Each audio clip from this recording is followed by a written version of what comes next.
4 Maccabees, chapter 10. Now this one endured this praiseworthy death. The third was brought along and exhorted by many to taste and save his life. But he cried out and said, Don't you know that the father of those who are dead is my father also, and that the same mother bore me, and that I was brought up in the same way? I'd have renounced the noble relationship of my kindred. Now then, whatever instrument of vengeance you have, apply it to my body, for you aren't able to touch my soul, even if you want to. But they, highly incensed at his boldness of speech, dislocated his hands and feet with racking engines, and wrenching them from their sockets, dismembered him. They dragged around his fingers, his arms, his legs, and his ankles. Not being able by any means to strangle him, they tore off his skin, together with the extreme tips of his fingers, and then dragged him to the wheel, around which his vertebral joints were loosened, and he saw his own flesh torn to shreds, and streams of blood flowing from his entrails. When about to die, he said, We, O accursed tyrant, suffer this for the sake of divine education and virtue, that you, for your impiety and bloodshedding, will endure unceasing torments. Thus, having died worthily of his kindred, they dragged forward the fourth, saying,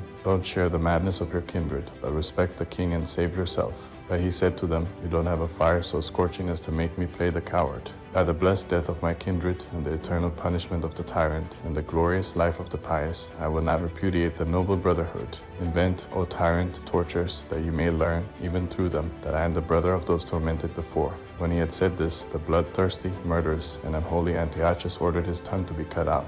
But he said, Even if you take away the organ of speech, God still hears the silent. Behold, my tongue is extended, cut it off, for in spite of that you won't silence our reasoning. We gladly lose our limbs on behalf of God. But God will speedily find you, since you cut off the tongue, the instrument of divine melody.